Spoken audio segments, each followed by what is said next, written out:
Thank you for tuning in to the Natty News Daily podcast. This episode is brought to you in part by our sponsor, Core Nutritionals. You can check out corenutritionals.com for all your supplement needs and use code Natty News Daily at checkout to save 20%. Enjoy the episode.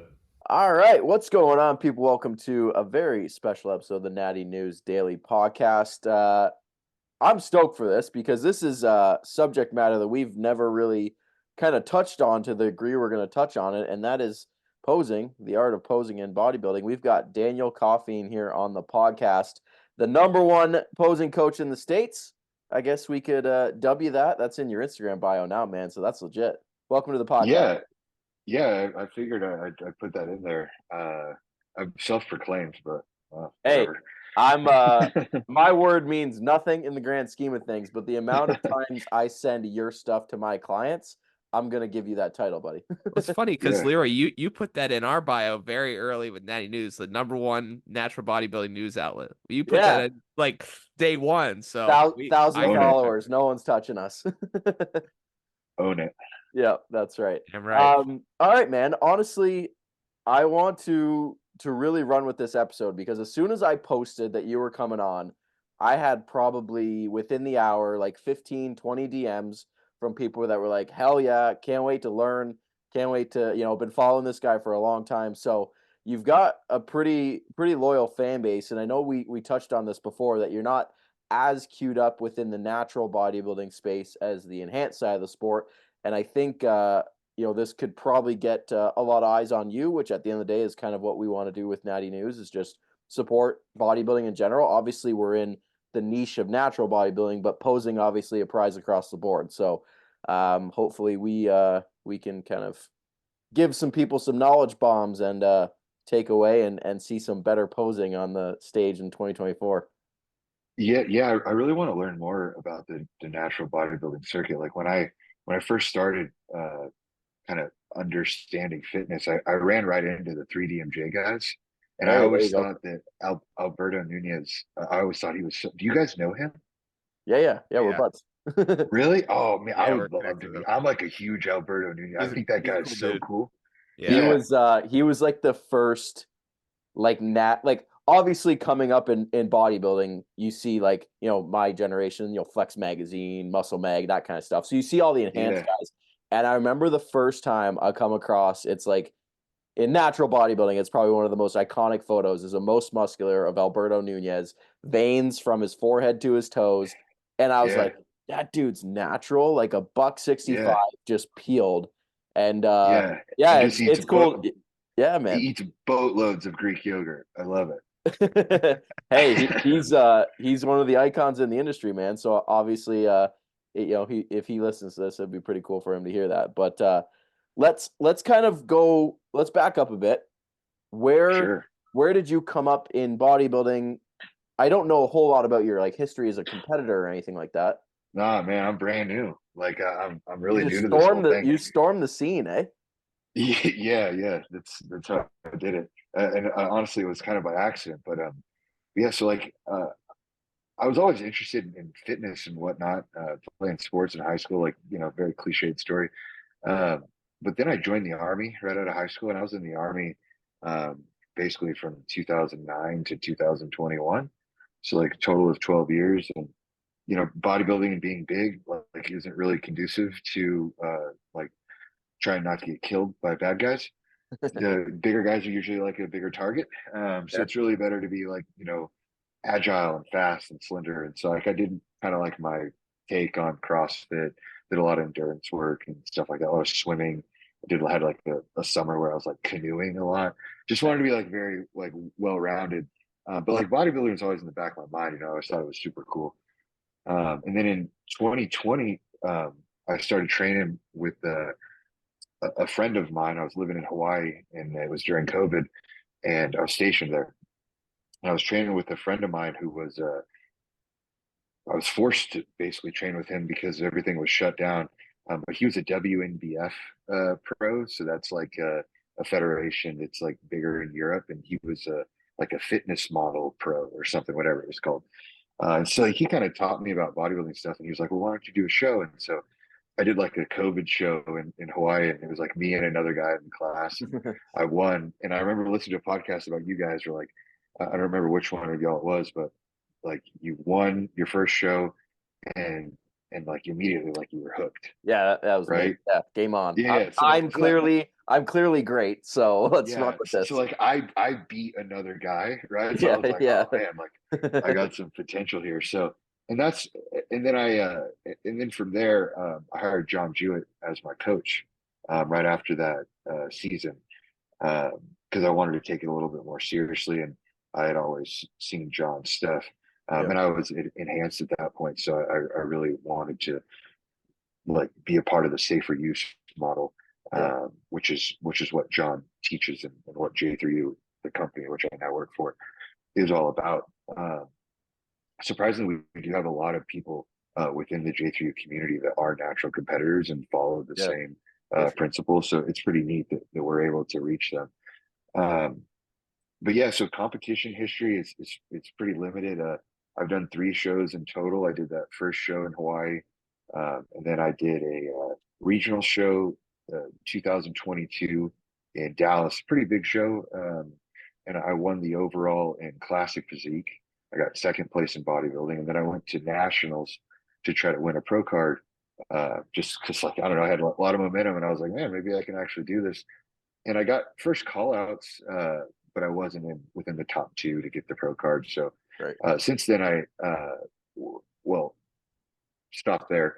When I got my stage shots back from that nationals, so I was so embarrassed I didn't want to post them because my posing was terrible. And that whole now we're getting some story. Yeah, that whole prep, I was like, my buddy was trying to help me with posing, and it just was very disorganized, and I didn't really have like a set posing schedule. I was like kind of doing it on the fly, and it showed. Like Yep. in my stage shots, I was just like, oh man, these You're are like, what not is that? good. Yeah, and like you learn a lot as you compete, and I was watching all these other guys and seeing what they were doing. So I was just trying to make myself look like them, but it was falling short because I didn't really have structure. I didn't have direction. I didn't have a framework of steps that I could follow to like actually build these poses. All I was seeing was like like if you're trying to draw a picture of something, if you're not versed in like how to illustrate, you just look at a picture and you're trying to transcribe it on a piece of paper that looks like shit, right? That's what I was trying to do with posing. So fast forward, I'm sitting in class. I was in graduate school at the time, and I was in a biomechanics class, and the teacher's talking about lever arms and joint positions and stuff like that to be able to elicit muscle actions and whatnot. It was also like an applied anatomy course as well, and like I'm sitting there going like, man, how can I like assimilate this boring information to something that I really enjoy, which was bodybuilding. And I was like, most people on the internet, they talk about biomechanics and from a training standpoint, but no one would do it from a posing standpoint. So I was like, man, like maybe I could pick this up and run with it. So I started just kind of studying poses and joint angles and muscle activations and stuff like that. And I was like, shoot, like this applies more than I think. Like I might have something here. So I I just contacted these 2 random dudes on the internet that were prepping for a show. And I was like, hey, I want to have this idea that I could help you with your posing. I said, it's going to be very obscure and it's not going to be what most people would do. And on top of that, I want to do it over FaceTime. I don't want to do it in person. And, both of them were like, how much? I said, I'll do it for free. Yeah. And they both said yes. And they both went on. One guy won his class. Another guy got second in the overall. So I guess he won his class too. So like it was fruitful. So I started advertising it. More people started, like kind of subscribing to the methodologies that I was putting out. And then this is when I knew I was onto something. There were some other posing coaches in the industry at that time, and they started to kind of not speak very well about me. That's when you know you made it, man.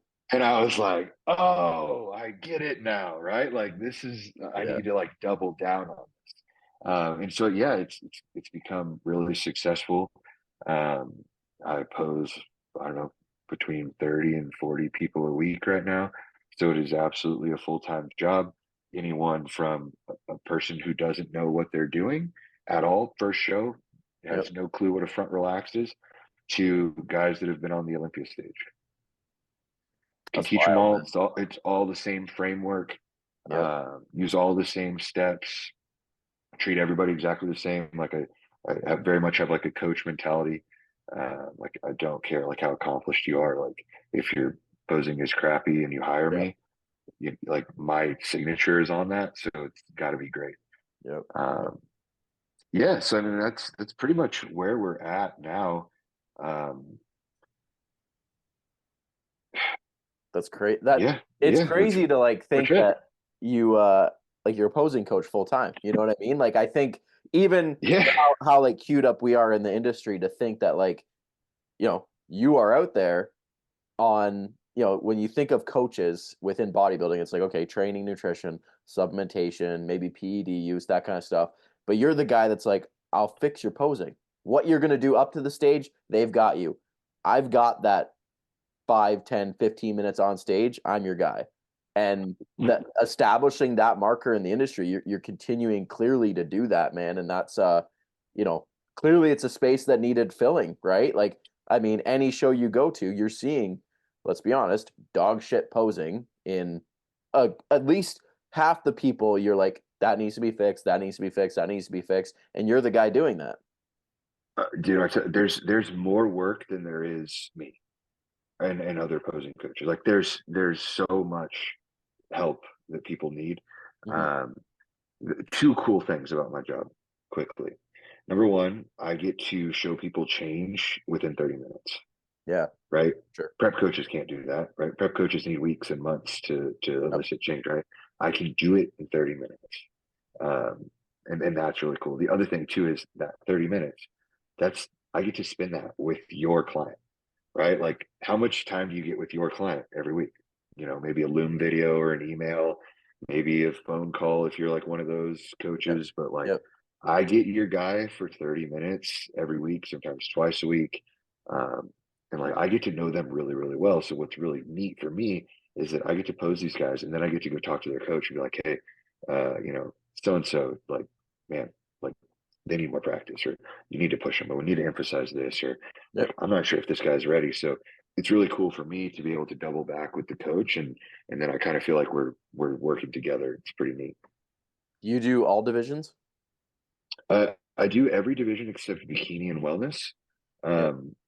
I just don't really have the eye for that currently, and it's just because I haven't really put a lot of time into that. All the other divisions take up a lot of my time.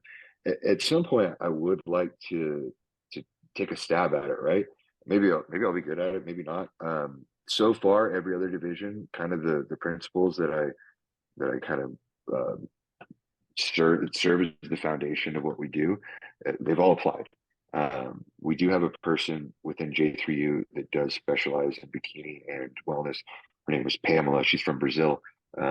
So she has a lot of experience with that. So it's my goal to try to learn from her at some point. But right now, I just focus on all the male divisions, and then what I call muscular females, so figure and Yep. above.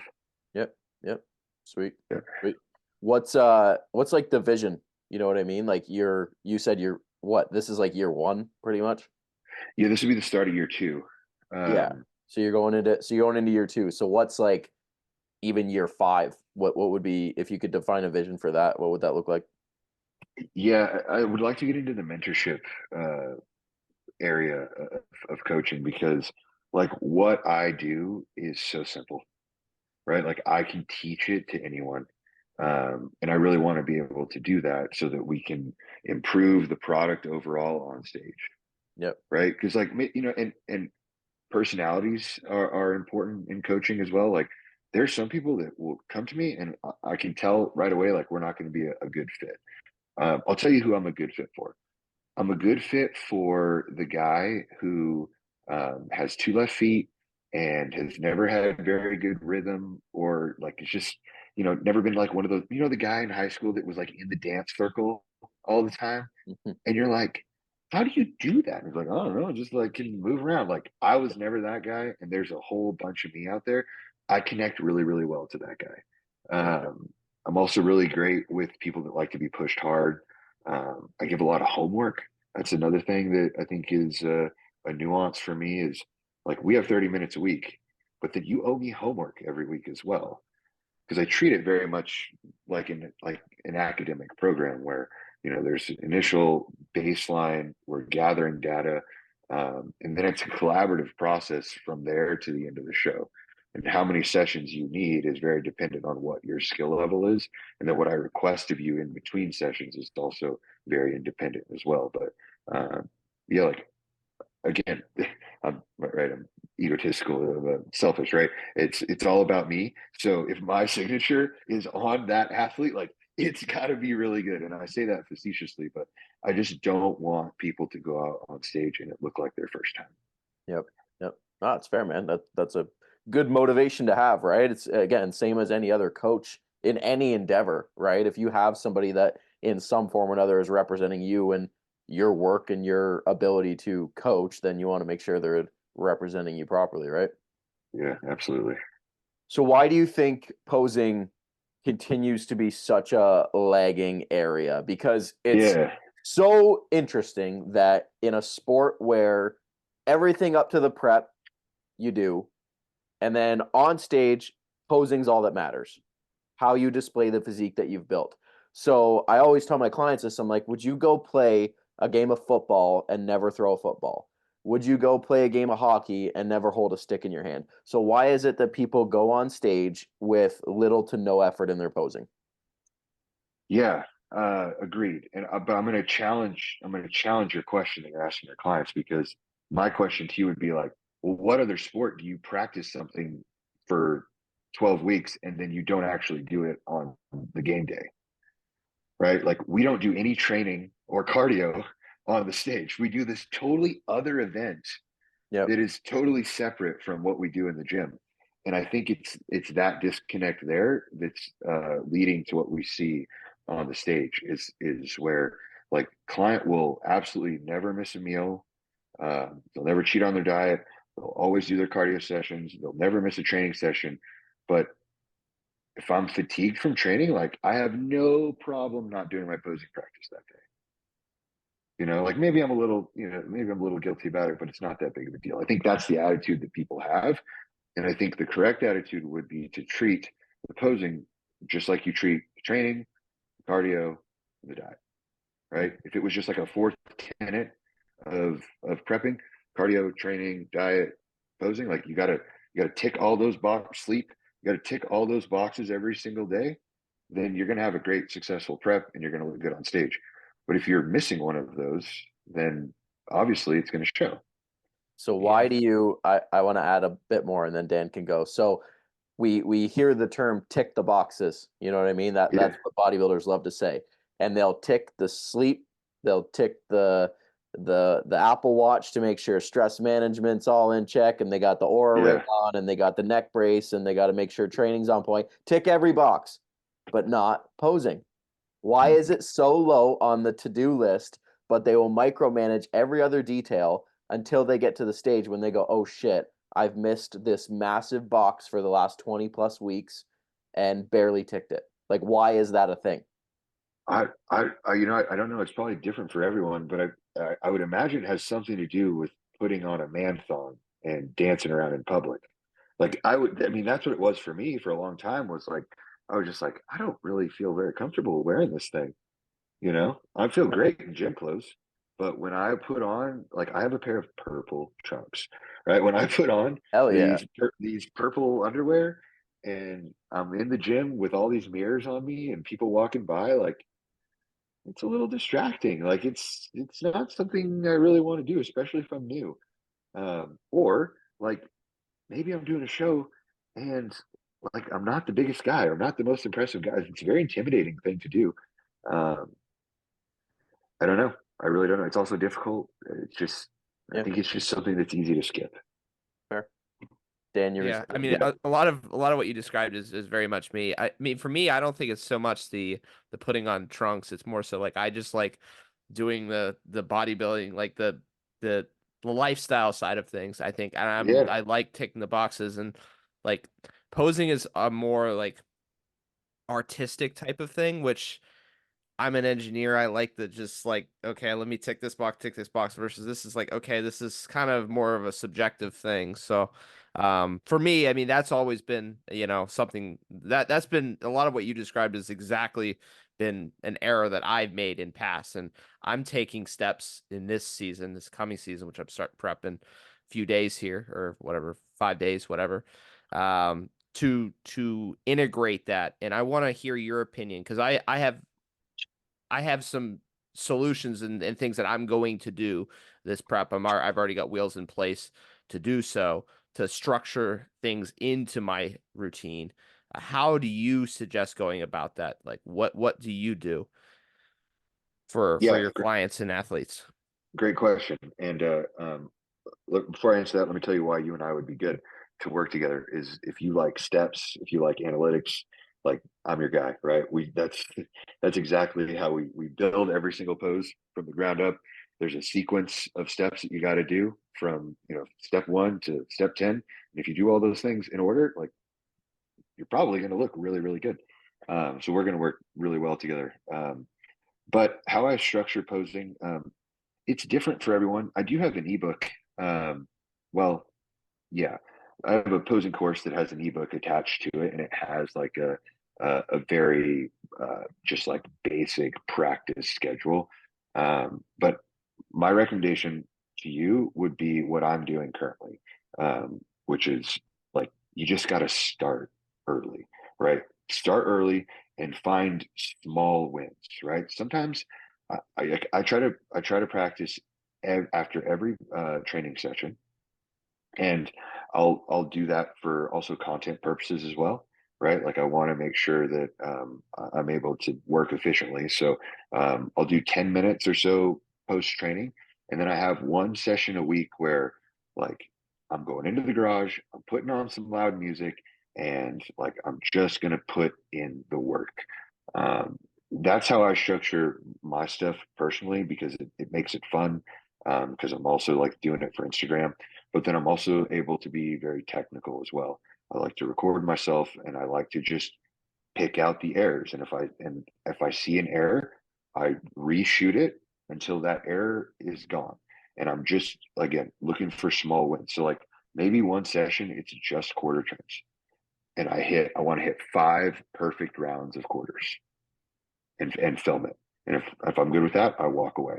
Right? Maybe the next day it's mandatories. And I think practicing all the mandatories in one session is a little bit too much. So I break it in half. Right? Maybe this day I'm just doing front shots. Maybe the next day I'm just doing side shots. And maybe the day after that I'm only doing back shots. So like I really try to be very technical and hyper focus on each individual pose, make sure it's perfect, and then move on. So the sessions that you're looking at yourself, how are you going about that? Are you using mirrors? Are you using cameras? Are you using both? Like, because I found it can be a little tricky, kind of just looking at myself in a mirror versus actually seeing, like, from like what would be a judge's view or just from in front of me, right? Yeah, very good question. And I'm actually doing some experimenting myself because I've never competed before as a posing coach. So like there's obviously like a lot of pressure on me to do really, really well. To be good, yeah. Yeah, so I'm doing all 3 divisions this year. So I really want to have like a very robust performance when it comes to posing knowledge. Um, Mirrors are good feedback, especially in the initial stages of learning. They're also very good to be able to verify what you're doing is correct. So, highly recommend mirrors. Highly recommend videoing yourself. I kind of do like a combination of both of those things. I really like to hit a pose in the mirror, but I close my eyes. Close my eyes. I hit the pose. I open my eyes, and I have like gradable criteria that I look for. So like let's say I'm doing a side relax. So I close my eyes, I do the side relax, I feel like I'm in it, I look to the mirror, I open my eyes, and I look at, is glute turned on? Or is the area under the nipple just like absolutely undeniably shredded? And can I see the lat coming out on the lead side? I always want to see the lat coming out. If I'm Yeah. facing this way, I want to see this lat right here. So like that's 3 criteria that I look for. If all those are good, I move on. And I have that for every single pose. So yeah, and you can use mirrors, you can use video. I know some other posing coaches around the internet now, so I've been sending stuff to them, and I plan on doing sessions with a couple of them as well, just to, you know, I feel like I'm not dogmatic when it comes to my to like my protocols and my framework. I think that there's, you know, tons of different ways to teach stuff. I found a way that works for me, but I would love to learn from other people as well. Sweet. That Yeah. makes total sense. Did Yeah. that answer your question? Sorry. Yeah, it did, and I mean, I think you made a good point there about closing your eyes, because when you're on stage, you can't see yourself, right? Because when I'm just thinking about, you know, when a lot of the like miscellaneous practicing I'm doing, I'm just looking at myself in a mirror, and then like I can just make adjustments just looking at it, versus being on stage, you don't have that reflection in front of you, so you need to know exactly where you're at without looking at yourself, right? Yeah, yeah. And I think it's also important too, like if you're going to do that, like kind of grading yourself in the mirror thing, you need to take an inventory of what literally all your body parts are doing in a pose. So like, for Yeah, example, for me, when I'm in a front relax, in order for me to activate my quads, I need to put I need to raise the arches in my feet, and I need to put a lot of weight on the outside, like lateral pinky toe parts of my feet. When I do a rear relax, it's the exact opposite. Like I got to put a lot of foot pressure between my big toe and my heel, right? And I sometimes I even have to lift my toes a little bit to get those adductors to fire up. So it's totally different. And if you're not aware of what you're doing with foot pressure, or you're locking out your knees here, or like how much is this shoulder internally rotated, or like if you're not able to like go through and inventory what every single joint body part is doing, like you got to go back and kind of rethink it, because just getting up there and hoping you're hitting the pose correctly with no like objective data to yeah, give you feedback to tell you that you are doing it right, it's not a good idea. It's like going out there. I might be on the like leading edge of this, but there's a lot of people that don't have a breathing strategy for their routine. Like they'll just go out there and do their routine, and their breath work will be different every single time. Like, I think that is just crazy, right? To go into an oxygen demanding event with no plan on how to breathe. That's like a swimmer, like jumping into the pool, being like, I'm going to swim the 400 here and I'm just going to breathe meh whenever I feel like I need it. Like, no, like it's timed. They Yeah, know exactly there's when they need certain to take a points. breath. Yep, you're gonna catch it, like, you know, certain transitions where you're gonna take that breath and then release it and catch it again, and yeah, Like, what if you all of a sudden had to take a breath in the middle of a front lat spread? That would suck. yep, Right, like you can't risk it, so like you can't put yourself in that position. So it's really important to just like dissect everything down to its basic component parts, make it super simple, and then just execute. yeah. So I have a few questions that came up Send it. going back, and then relating to that. So you mentioned about like looking at individual body parts and taking inventory basically of each individual body part as you go, like, okay, is this on, is this on? How do you go about, because this is an issue I encounter, because the way that I hold body fat is almost all in my lower half. So the front end of prep, I can't see a lot of the detail like in my glute. uh, My glutes don't come until the very end. My oh quads shoot. don't come in till the very end. Like my upper body is stripped, and then I'm like, yeah, there's a leg vein there. Cool. But Yeah. so like it can be a little tricky for me to cue like in the front shots, like getting that sartorius to pop, or in the side shot to get my glute to pop, because I can't visually see that happening until like Yeah. really late, right? So how do you have any processes about how you might think about that? I mean, I can think biomechanically how to cue things like the glute, like I know I can uh tilt my pelvis and get that to pop, but what are the things that you might think about? Or Yeah, so you're onto something there. yeah, And the answer is focus on positioning, right? Focus on yeah, what you know to be true. When I have off-season guys that come and pose with me, We don't talk about activations. We don't talk about variations of poses. We talk purely about positioning, and specifically the positioning of the rib cage and the pelvis. If those two girdles, right, your shoulder girdle and your pelvic girdle, if those two things are in the correct position, there is like a 99% chance the pose probably looks good, right? If those two things are out of whack, then it's not going to work. So when you're in a position where, like you are, where just can't see a lot of detail, I think you can find comfort in knowing, like, okay, I'm doing all the right things here, so I'm good for now. And then when I get really lean, if I do need to do just some polish work or some fine tuning, or maybe I just need to switch my foot pressure, like that's not a big deal. Yeah. I mean, if you're 2 weeks out and you can't contract your hamstrings, like, but you're lean, give me a call. We're going to figure it out. It's not going to take long. Yeah, yeah, and that's another area like hamstrings, because I know now, I know how to grip into the floor, but like until I can see it, I don't know what that feels like. I know now from experience, but yeah, I think that's a good point. Uh, But I mean, Man, it's I always remember gonna be being like in you tears. clean up the big stuff, and then you can always refine at the end. And then because if you only have a couple things you need to, to tweak at the end, then that's a lot easier, right? Than having just tweaking everything at the end.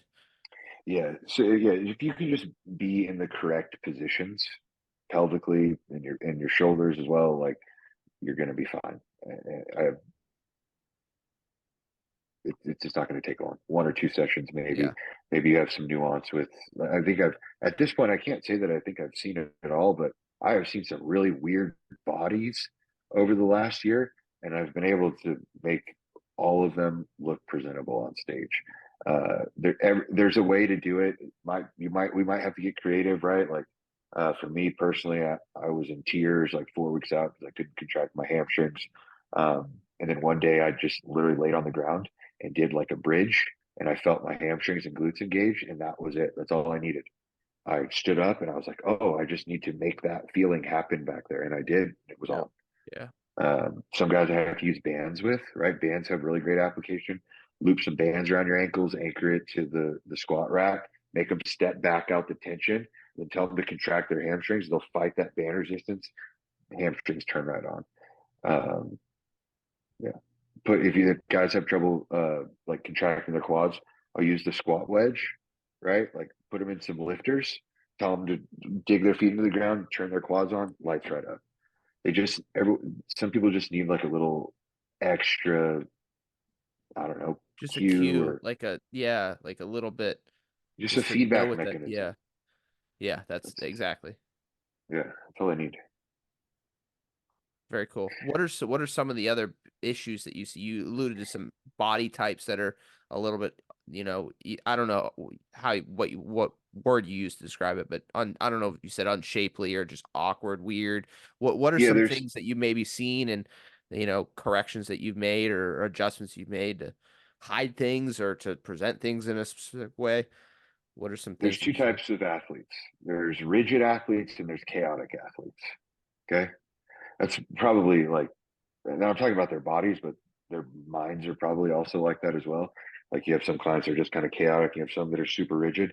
There's body types like that too. And rigid people need mobility work. Chaotic people need stability work, right? And being able to understand and know how the body works, which is like kind of my background with anatomy and biomechanics and stuff like that, I can see that really easily. So, for example, scapular dyskinesia, people with scapular winging or just like shoulder blades are just all over the place. I'm sure you guys see it in training footage where you're just like, dude, you have got to stabilize your shoulder or you're never going to be able to train your lats, right? You're never going to be able to press. Same thing. If you don't have any control of your shoulder blades, you will never be able to do a front relaxed. So like Yeah. uh, uh, being able to like see that and then give exercises to be able to help with shoulder stability, that's really helpful. Same thing too on the other side, rigid athletes, people that have a lot of trouble moving, some very simple stretches, some very simple breathing techniques. I'll tell you, shoot, you tell someone to take 10 deep breaths if they're getting stuck in a pose, right? Just like stand there and take 10 deep breaths and just chill out for a second. Poses come to life when people just breathe. Chill.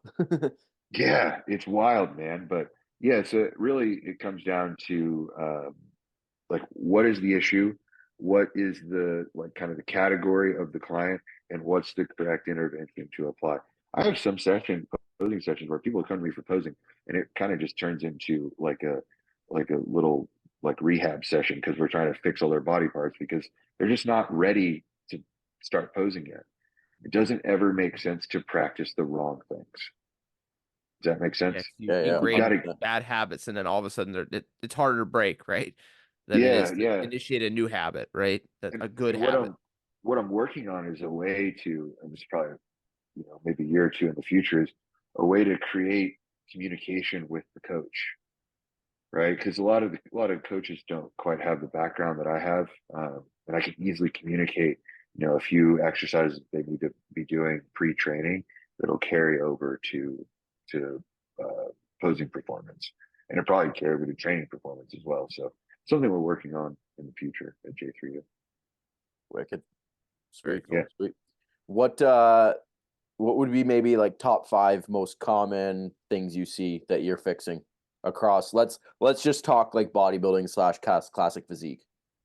Yeah, I kind of loop them into the same thing. You could even throw women's physique in there too. Yep.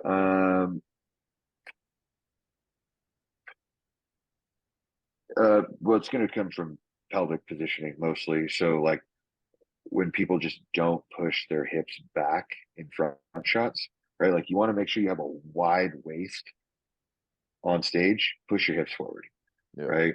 Simple. Like if you have anything, what do I need? Like a little prop here. There's a pen. Yeah. So like this pen, right? This pen looks really big the closer it gets to you. Yep. Stick with me here. It looks really small the further it gets away. Science.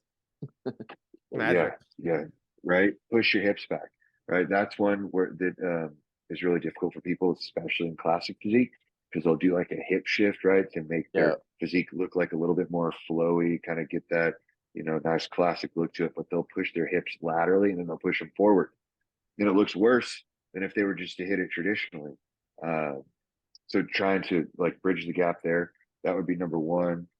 Number two, like bicep peaks being below delts, Yep. right? In a front double or especially like a back double, you'll see guys with bicep peaks down here. We always want to make sure those bicep peaks are over the delt. Just like really diminishes them if they're down there.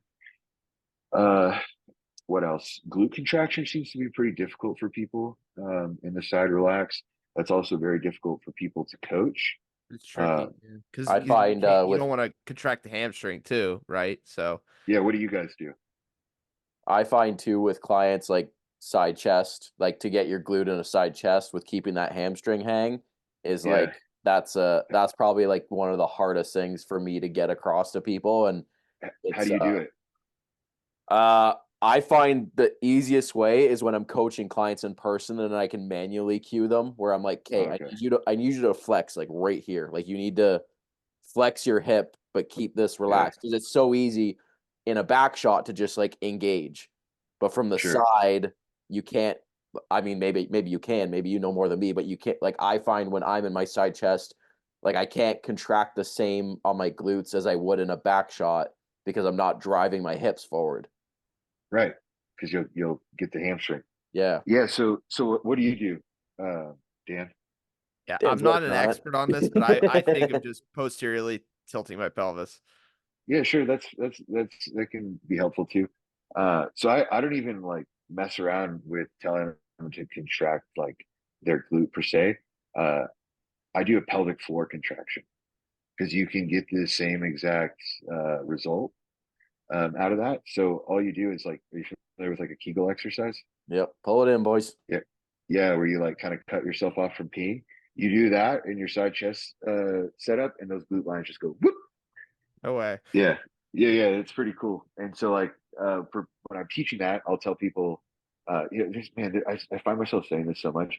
There's so much utility in the time when you're waiting for the shower to heat up, like, like at night, like because like you just stand there and wait for the shower to heat up, right? Like, and there's a mirror, and you can get really close to the mirror. I give so many people homework, posing homework.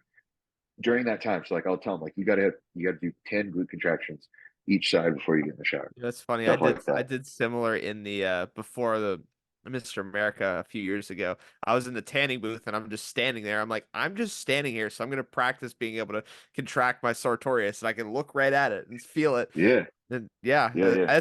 that type of stuff is great when you're just sitting there standing. If you have a mirror, you're just looking at yourself. Take the Yeah. time. Exactly. Let's see. So we've done three so far. We've done hips back and front shots. We've done biceps too low. We've done glute contraction. Another one that's terrible is going to be like head down Yeah. in rear shots. Yeah. Right. Yeah. So like if you think like a rear lat spread and the guy like Yeah. Lat buries his spread, chin into especially. his chest, I have a right? When tendency you to do that. bury, yeah, when you bury that chin to your chest in a back lat spread or a back double, like you're taking all that upper trap, mid trap, rhomboid, and just translating it toward the back of the stage. Remember this, away from the eyes of the judges. So now your whole upper back just like looks smooth and it Disappears. looks small. Yeah, and what you want to do instead is you want to do the exact opposite. You want to like jam your head back, think like double chin, like get that the back of your head as close to the judges as you can to really bring all that musculature to life. So that's one. That's probably four, and then five. This Are one's you pretty. are, are you Good. much of a stickler for like thumbs in like front double, front Oh relax? yeah, all the time. Yeah, I Yeah, troll okay. people online all the time for that. Guys doing this. Yeah, yeah, stuff like that. Yeah, right there. Like, there's nothing worse than like seeing this. Yeah. Right? Like, what is that? It's ridiculous. But I'm also like, where I come from the army where like everything's uniform, Yeah. right? Yeah, for sure. Like if you're out of uniform, you are effed up, right? Like if you don't come to work and your uniform is jacked up, like that dog ain't gonna hunt. But it's the same thing on stage. Like you can't, or you're checking photos, like you can't be doing something like that. It's ridiculous. Um, what would be the fifth one? So, man, this one I see. Funny enough, I do like have a couple natural guys that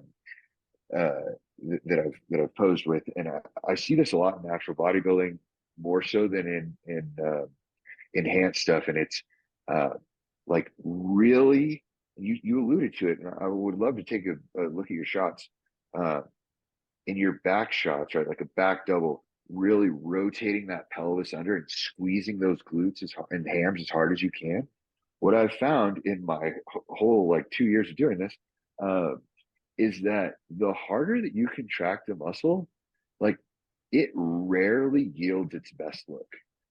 Quite honestly, like if you hit muscles at like 80, maybe 75%, that's usually their best look.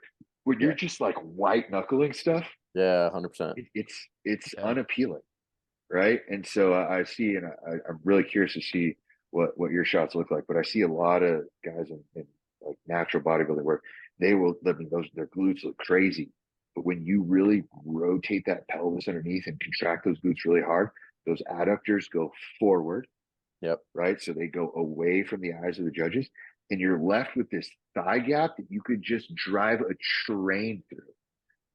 And like I tell people, Your like, your post of James there, that was really good.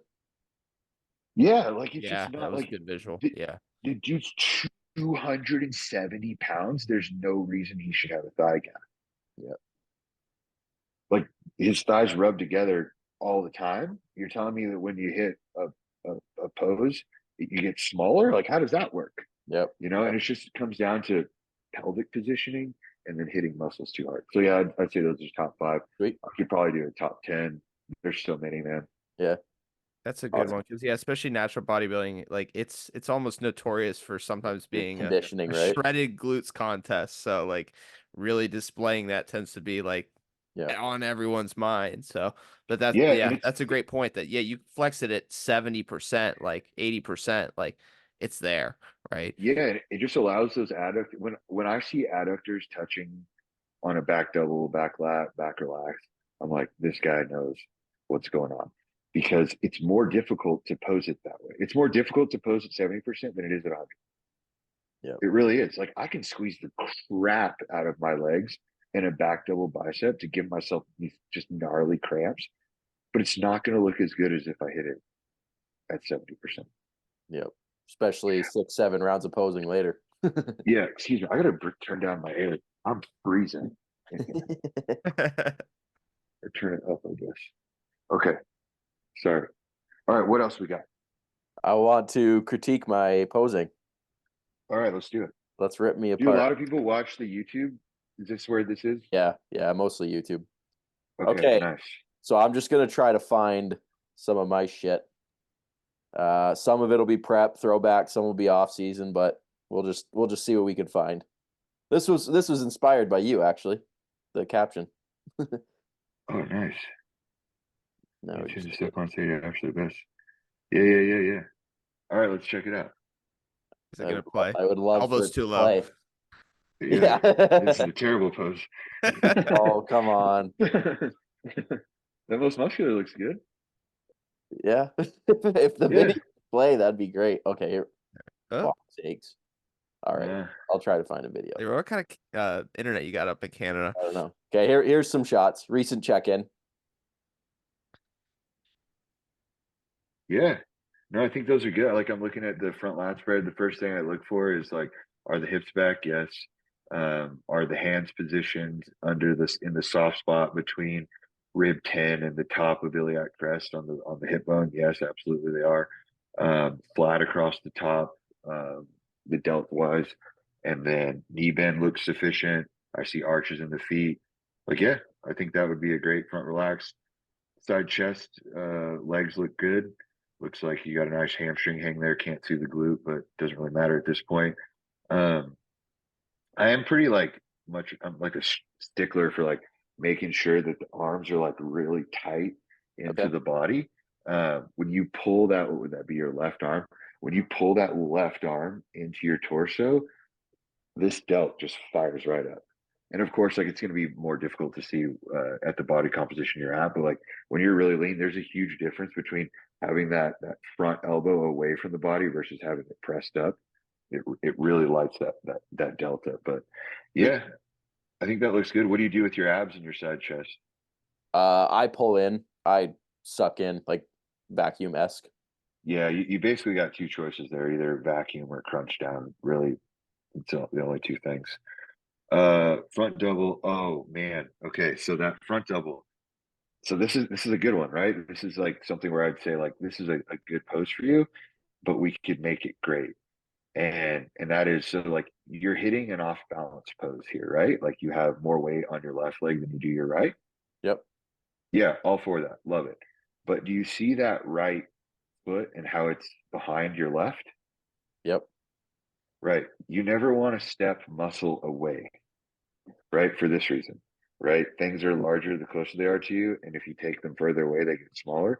So like it's going to be a very minute difference if we were to take a side-by-side shot here, but I'd have you move that right foot up instead of back, because you can get the same result out of spiking that foot, moving it up as you can back.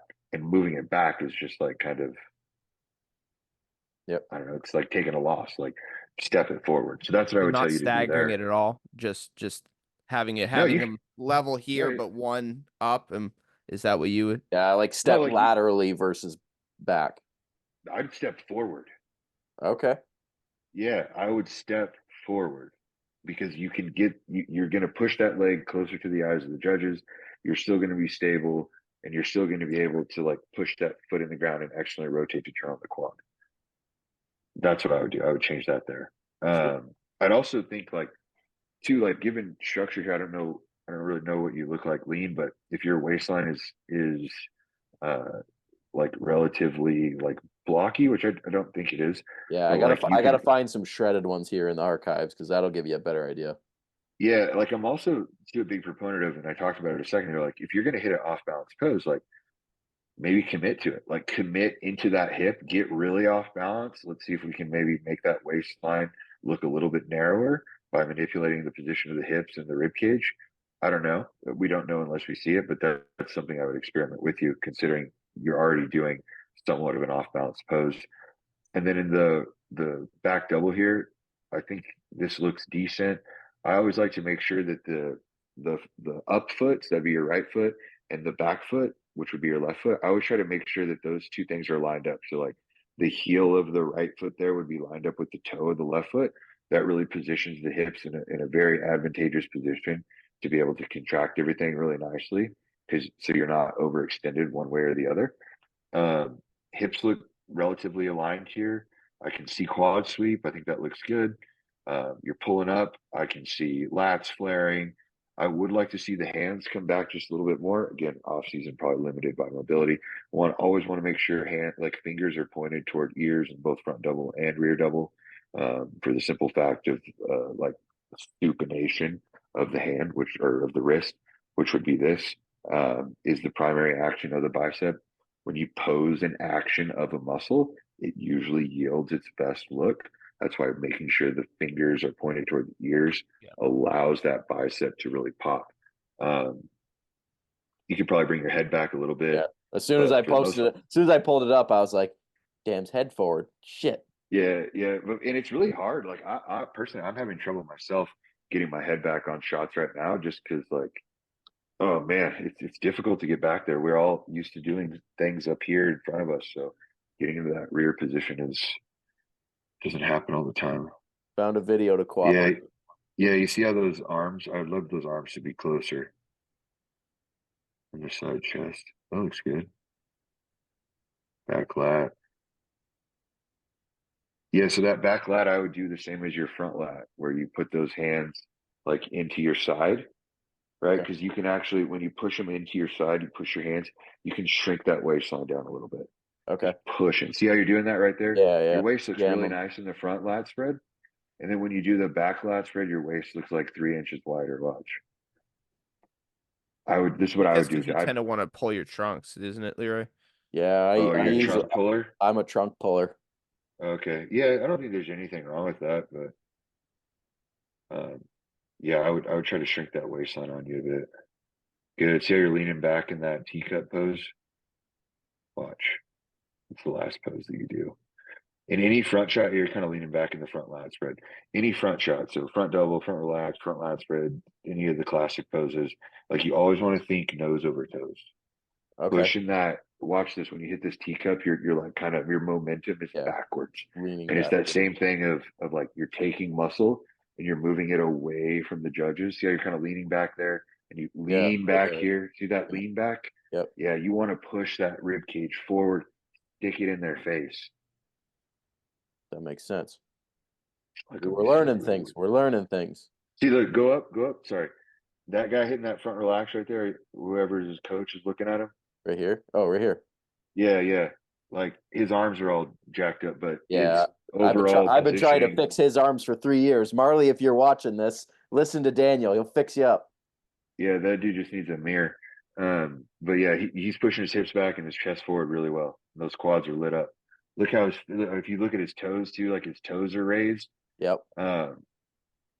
Like that's cool. Like he must need that to get those quads to look like that.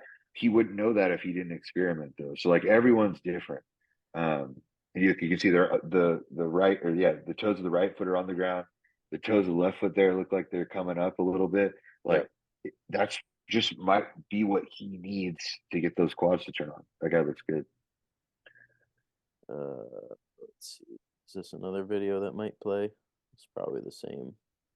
Yeah, that's a cue that I noticed you talked about earlier, just like looking at the foot and how you're arching it. Yeah, it makes a difference. It's not something I think about too much, or at least look at. There you go. What are you doing? Some flow work here? Yep. Yeah, leaning back a little bit. Boom, that's a good shot. How do you balance that? This was after a pump too. That's why I look huge. Well, obviously, when you lean, you obviously move your center of mass a little bit in one direction or another. How do you go about like how much leaning is too much, and how do you do some work to offset so you can balance and so that's the thing too. Like when you're manipulating your hips, right? That is like your center of mass. Yeah, right? that's true. And when you're pushing that, you got your hips going back and your torso or your chest going forward. That those offset one another. That makes total sense. Yeah. So and you'll understand this too. Like as an engineer, like everything, like a structure has a base of support, Yeah. right? And then it has a center of mass. And as you manipulate that center of mass to the limits of that base of support, you just have to compensate other places to Yeah. keep the body in line. Think about a side chest, right?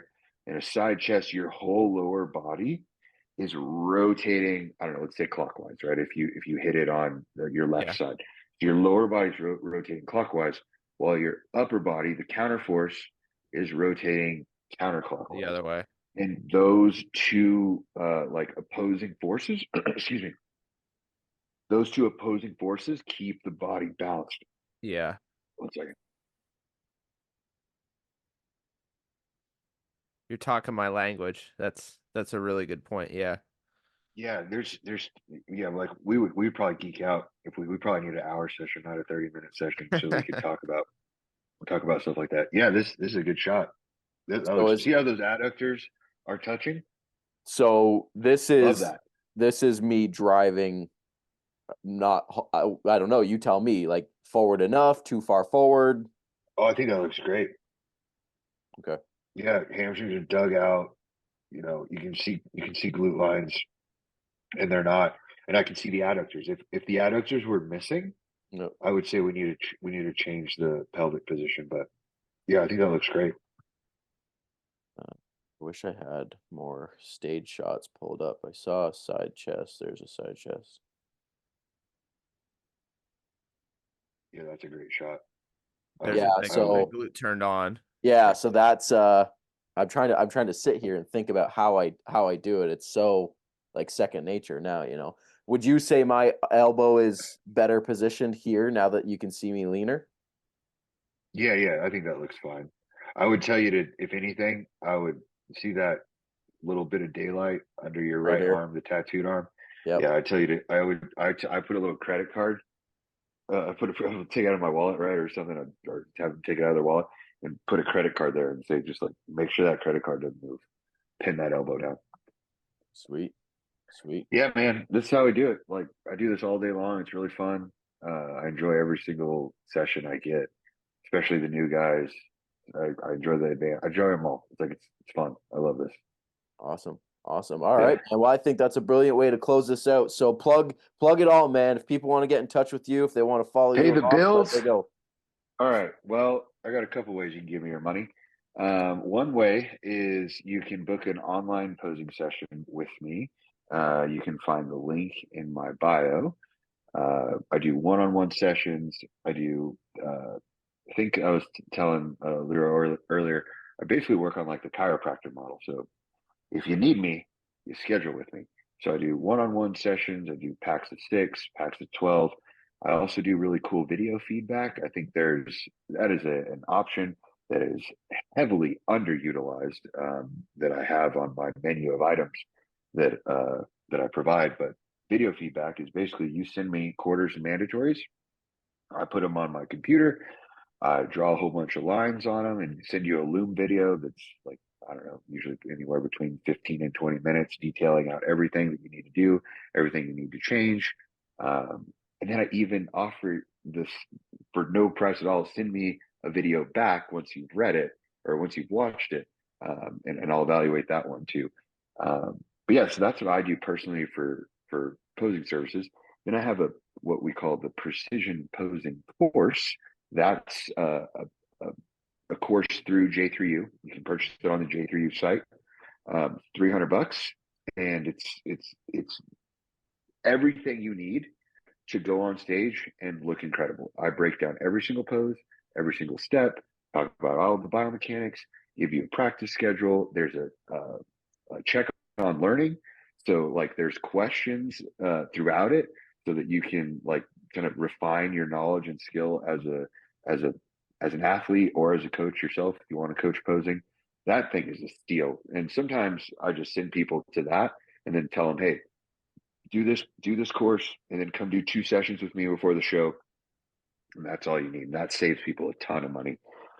And then, I am part of J3U too. And so we have all the J3U products, which, we have the posing course, but we also have the advanced hypertrophy course. If you're interested in learning more about training, optimal ways of doing so. We have the female module, which talks about basically how to coach a female, and especially those that are enhanced and using PEDs.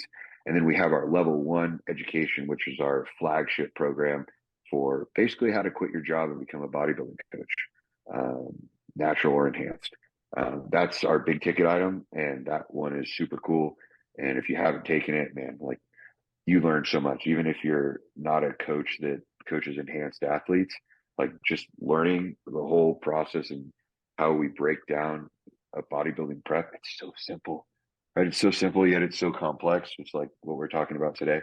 So yeah, really happy to be a part of J3U. And I do some seminars every now and again. I don't have any planned this year. Last year I did 9. The biggest one we had like over 80 people.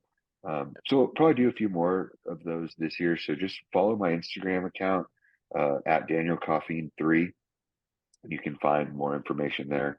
I post every day. I'm in a prep myself, so if you're interested in watching me prep and Sweet. how I'm going to try to figure out how to do 3 divisions in a single show. I don't know if anyone's ever done that before, but I'm going to try to do it. So yeah, come watch me do that, and that's pretty much it, guys. I really appreciate y'all having me on. Awesome. No, I appreciate you coming on, man. I think this was super cool. I think this is going to be a very, very good learning experience for not only us, but everybody that watches. I think this is going to be pretty cool. So if you guys enjoyed this episode, let us know. You know what to do. Like, subscribe, do all that good stuff. Obviously, follow Daniel on all his social stuff, and stay queued up on posing. And if you need some assistance, clearly this is the man to talk to. So thanks again, guys, and we'll see you guys in the next one.